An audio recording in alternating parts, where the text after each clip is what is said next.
My dear students, इसी कड़ी में हम सेकंड क्वेश्चन की बात करते हैं। सेकंड क्वेश्चन है द्विघात बहुपद x square minus 2x minus 8 का गुणनखंड कीजिए। हमें इसका गुणनखंड करना है। किसका करना है? ये अपने पास बहुपद दिया है x square plus 2x minus 8, इसका गुणनखंड करना है। मैंने पहले सवाल में भी आपको रफ कार्य के बारे में बताया था। किसके बारे में बताया? रफ कार्य। सबसे मेन मुख्य होता है रफ कार्य को समझना। अब हम क्या करते हैं, सबसे पहले क्या करते हैं, इसको नोट कर लो एक्स स्क्वायर, इधर लास्ट वाले कर लो माइनस के 8। बीच में अब मुझे दो संख्याएं लिखना है। अब वो दो संख्याएं कौन सी लिखना है, कौन सी नहीं लिखना है, कहाँ से लाऊंगा, मैं क्या सोचूंगा, अब इसका अपन पूरे का समाधान करेंगे। समाधान कैसे होगा कि ये लास्ट वाला नंबर दिया होता है उसको हम क्या कर लेंगे, लिख लेंगे, और ये बीच में दिया होता है उसको लिख लेंगे माइनस के 2 को। ये वाला नंबर हमेशा आता है गुणा करके, और ये लास्ट वाले चिन्ह को देखते हैं। इसको लाने के लिए हम क्या करते हैं, लास्ट वाले चिन्ह को देखते हैं। लास्ट वाला चिन्ह क्या है? माइनस का। तो कैसे क्या लगा देंगे यहाँ? माइनस। बीच में मुझे यहाँ पर दो संख्याएं ऐसी लिखना है कि उन दोनों संख्याओं का आपस में अगर गुणा करूं तो कितना है? माइनस का 8 आए। और अगर उन संख्याओं को आपस में मैं घटाता हूँ, बड़ी में से छोटी घटाता हूँ, तो माइनस का कितना है? माइनस का कितना है? माइनस के 2 आए। कितना है? माइनस के 2 आए। तो सबसे पहले अपन किसकी बात कर लेते हैं? गुणा की 8 की। तो गुणा का 8 कब आता है? तो गुणा का 8 कब आता है? 8 गुणा 1 कब आता है? 8 गुणा 1। और कब आता है? 4 गुणा 2।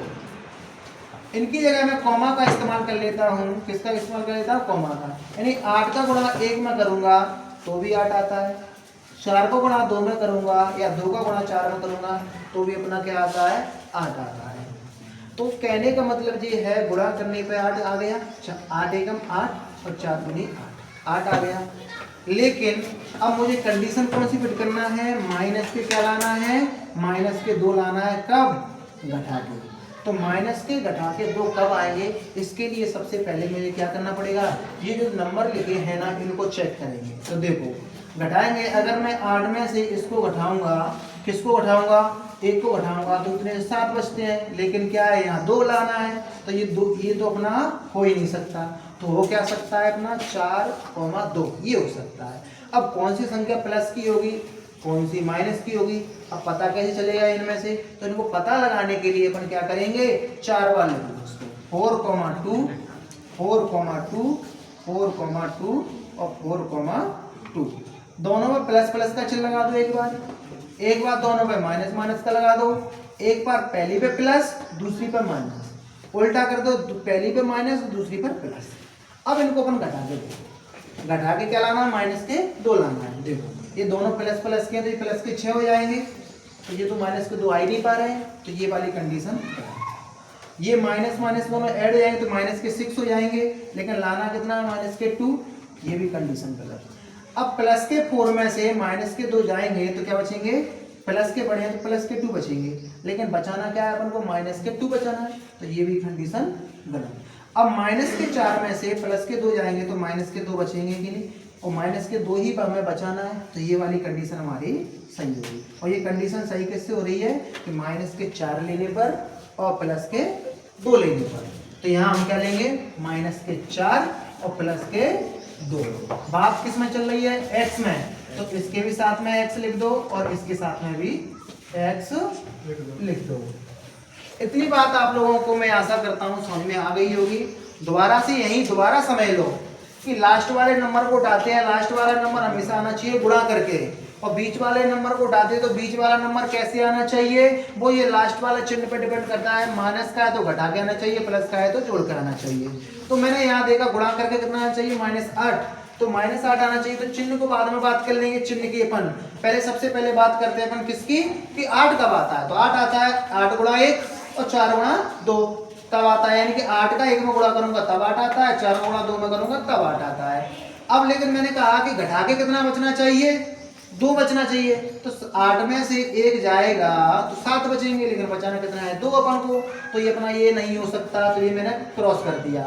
अब यहाँ देखो 4 में से 2 जाएंगे तो 2 बचेंगे कि नहीं, तो मैं कह सकता हूँ कि ये वाली शर्त बनेगी, यानी कि 4 की और 2 की, 4 और 2 की शर्त बनेगी। तो अब कौन सा प्लस में होगा कौन सा माइनस में होगा उसका पता लगाने के लिए इन दोनों नंबरों को मैं 4 बार लिख लूंगा। 4 बार लिखने के बाद दोनों के पास सामने प्लस प्लस का लगा दूंगा, दोनों के सामने माइनस माइनस का लगा दूंगा, पहली पे प्लस दूसरी पे माइनस। अब इसका उल्टा कर दो, माइनस प्लस, पर इनको घटा के देखो, और घटाने के बाद जिससे -2 बच के आएगा वो ही आएगा। -2 घटाने के बाद किससे बच के आ रहा है, इससे आ रहा है, किससे, -4 से और प्लस के 2 से, तो -4 और प्लस के 2 हमने ले लिए। बात x में चल रही तो इनके साथ भी x रख दिया, इसके साथ भी रख दिया, और y में चलती बात तो y रख देते, समझ में आ गया इतना। अब आगे बात करते हैं। अब हम क्या करेंगे, 2 के कोष्टक में इनको लिख लेंगे। मैंने कहा x² - 4x, इनको अलग लिख लिया, और ये इनको अलग लिख लिया, 2x -8। अब ये कहाँ गए, ये कहाँ गए, ये रहे अपने बीच में। ये एरो लगा के मैं ऐसे बता रहा हूँ किसके लिए, कि आपको सही से अलग से दिखे, लेकिन सवाल में आप ऐसे नहीं करना। इतना समझ में आ गया। अब हम आगे बात करते हैं। आगे अभी मैंने पहले इस क्वेश्चन में तुम्हें बताया था, क्या बताया था, डायरेक्ट कॉमन लेने बता दिया था। अब थोड़ा और फैक्टर करके, गुणनखंड करके और अपन डिटेल में चलते हैं। डिटेल में कैसे चलते हैं, या तो इसको मैं क्या ले सकता हूं, यानी किसी भी चर पर जितनी पावर होती है उसको उतनी ही बार हम मल्टीप्लाई में लिख देते हैं। जैसे x पर घात कितनी है, 2 है, तो इसको मैं 2 बार लिख दूंगा मल्टीप्लाई में। माइनस दिया है, माइनस लगा दो। 4 है, 4 के आप गुणनखंड करोगे, 4 के क्या करोगे, गुणनखंड करोगे, तो कितना, 2 दूनी 4, 2 एकम 2, कितनी बार आया ये, 2 बार। तो इसको 4 को लिख सकता हूं मैं 2 × 2, या एक ही घात है तो केवल एक बार ही लिख दो। बताओ, इतनी बात समझ में आ गई होगी, मैं आशा करता हूँ आपको समझ में आ गया होगा। प्लस, अब देखिए 2 का गुणनखंड क्या होता है, 2 ही होता है, x पर कोई पावर नहीं है तो केवल x ही रहा, -8 के करोगे तो 2 दूनी 2 चौक 8, 2 दूनी 4, 2 एकम 2, कितनी बार आया ये, 3 बार, तो इसको 3 बार लिख दो। कितनी बार लिख दोगे, 3 बार। तो इसको मैंने क्या किया, थोड़ा विस्तार रूप से लिख दिया। क्या लिख दिया, इसको थोड़ा मैंने विस्तार रूप से लिख दिया, इसके गुणनखंड करके लिख दिया। कॉमन मतलब ये एक जैसी शकल हो। कॉमन का मतलब क्या होता है, एक जैसी शकल हो। एक जैसी शकल मतलब एक जैसी दिखने में संख्या एक जैसी हो। अब दिखने में एक जैसी संख्या जो होगी वो क्या आएगा, कॉमन हो जाएगा आपका। देखो, और कॉमन कहाँ देखेंगे, ये अपना माइनस दिख रहा है, माइनस से पहले और माइनस के बाद। देखो यहाँ x है और यहाँ भी x है, तो कॉमन लेते हैं वो बाहर लिखते हैं, तो मैंने क्या लिख दिया, कॉमन लेके बाहर x। अब देखो यहाँ x है, लेकिन यहाँ एक और बार x नहीं है, केवल एक बार ही x है, तो x तो बस एक बार ही कॉमन आ गया। यहाँ देखो यहाँ 2 है, लेकिन कहीं भी 2 नहीं दिख रहा है मुझे, यानी कॉमन मुझे दोनों जगह होना चाहिए, कोई भी चर या अचर, तो हम कॉमन उसको लेते हैं। तो दोनों जगह केवल मुझे एक बार x दिख रहा है, तो मैंने क्या लिख दिया, x ही लिख दिया कॉमन। अब बच क्या गया, यहाँ से क्या बच गया, x हो गया, x लिख दो, माइनस दिया माइनस, यहाँ से बच क्या गया, 2 बच गया, और गुणा में 2 बच गया, ये x और ये x कहाँ निकल गए, बाहर निकल गए। प्लस दिया है, प्लस लगा दो। अब देखो इस माइनस से पहले या बाद में देखो, यहाँ भी 2 है, यहाँ भी 2 है, तो 2 कॉमन ले लो। क्या ले लो, 2 कॉमन। अब देखो यहाँ x है, लेकिन कहीं मुझे इधर x नहीं दिख रहा है, तो अगर x इधर की साइड नहीं दिख रहा है, उधर अकेले है, तो हम x कॉमन नहीं लेंगे, केवल कॉमन क्या आएगा हमारा, 2 आएगा। 2 ही क्यों आएगा, क्योंकि 2 यहाँ है और यहाँ है। अब और भी 2 हैं यहाँ पर, लेकिन इधर तो नहीं है ना, दोनों जगह होना चाहिए, केवल एक बार है, तो मैंने एक बार कॉमन ले लिया। बच गया यहाँ से बच गया x माइनस, यहाँ से एक बार 2 निकल गया, तो ये 2 बार तो बचा, तो 2 × 2। अब मैंने आपको बताया था कि सवाल हमारा सही चल रहा है कि गलत चल रहा है, इसका पता कैसे लगाएंगे। इसका कोई मेथड तो होगा पता लगाने के लिए। तो उसका पता लगाने के लिए मैंने पहले क्वेश्चन में आपको बताया था, क्या बताया था, कि कॉमन लेने के बाद अगर एक जैसा बचता है तो हम कहेंगे सवाल हमारा सही चल रहा है, और कॉमन लेने के बाद अगर हमारा अलग अलग आता है कोष्टक के अंदर, तो हम कहेंगे सवाल हमारा कहीं ना कहीं गड़बड़ हुआ है। अब देखो यहाँ कॉमन लेने के बाद क्या बचा, x - 2 × 2, x माइनस 2 गुणा 2, यानी दोनों कोष्टक हमारे एक जैसे आए हैं। इसका मतलब क्या है? इसका मतलब ये हमारा सवाल सही चल रहा है। तो इसको एक और बार स्टेप बढ़ा दो। देखो x कोष्टक x माइनस 2 दूनी 4 प्लस 2 कोष्टक x माइनस 2 दूनी 4। देखो अभी भी कोष्टक एक जैसा है, कोई दिक्कत नहीं। अब देखो कॉमन दोबारा देखो, यहाँ पर देखो इस प्लस से पहले x माइनस 4 दिया है और प्लस के बाद भी x माइनस 4 दिया है। इसका मतलब ये है कि प्लस से पहले x माइनस 4 और प्लस के बाद में x माइनस 4 है, तो दोनों जगह से क्या आया है? कॉमन आया है, x माइनस 4 कॉमन आया। बच क्या गया? यहाँ से x बच गया, यहाँ से प्लस के 2 बच गए, यानी x और प्लस के 2 को मैंने यहाँ अलग कोष्टक में लिख दिया। अब दोनों जगह से मैंने दोनों कॉमन लेके अलग अलग लिख दिए, तो यहाँ पर बीच में कोई भी चिन्ह नहीं रखते हैं। ये हमारा क्या हो गया? आंसर हो गया। ये हमारा क्या हो गए? गुणनखंड हो गए।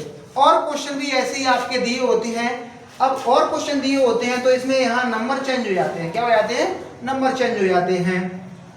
लेकिन तरीका उनका यही रहेगा कि लास्ट वाला नंबर कैसे आना चाहिए? गुणा करके आना चाहिए। बीच वाला नंबर कैसे?